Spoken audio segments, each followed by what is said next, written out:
This is Dark Macek with Brutally Delicious, coming at you with a review of DieHumane's brand new album, The Grotesque.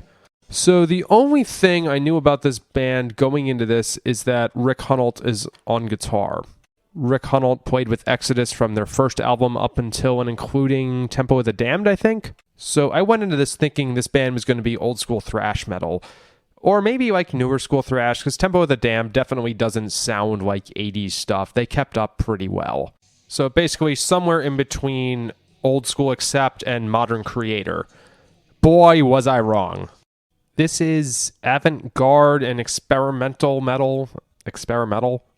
I literally cannot think of a single band to compare the album as a whole to, so I'll get into some songs and maybe this will make sense. The first couple tracks are much more industrial than I was expecting, like very low-tuned guitars. Nothing at all like what I thought Rick Hunolt would sound like. No Strike of the Beast here. On the song Standing on the Edge of Forever, this is a pretty short interstitial track. I'm pretty sure I heard saxophone.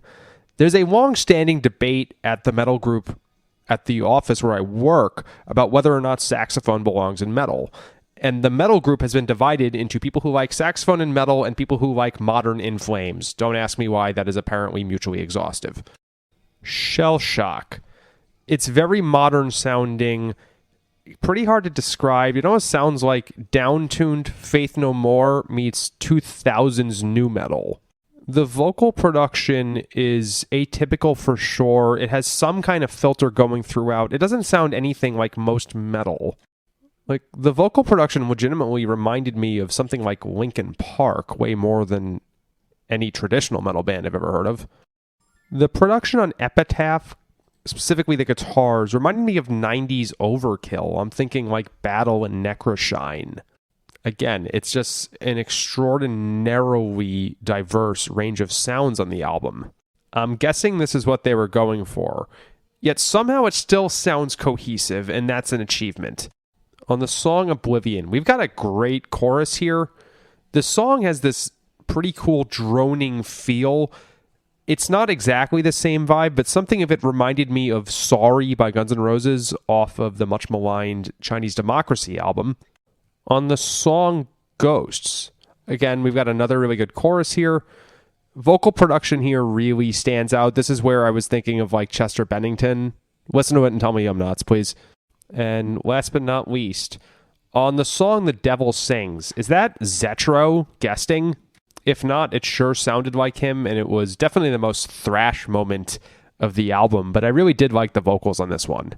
Before I wrap things up here, this album focuses a lot on mood and feel and atmosphere, I guess you'd call it.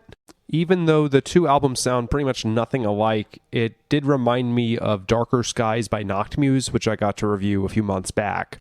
It's a neat thing they did something new. Not everything has to be super fast guitar riffs. I get the idea this album will benefit a lot from re-listens, and maybe I'll figure that out tomorrow. Rock on. Hello out there. Yes, hello out there, everyone. I'm Hal Schwartz. And I'm Flynn McLean. Together we host None But the Brave, a podcast dedicated to the music and career of Bruce Springsteen. Bruce and E Street Band are on tour right now for the first time in 6 years, and we're taking a detailed look at what's happening on stage in our bi-weekly episodes. We've also been recently joined by some very exciting guests, including rock journalist Warren Zanes and Stephen Hayden, Backstreet's Magazine founder Charles Cross, and Barstool's Kirk Minahan. If you're a diehard Springsteen fan, this is the show for you. So please subscribe to None But the Brave on your favorite podcasting platform, and we hope to see you further on up the road. Thank you so much. We'll be seeing you.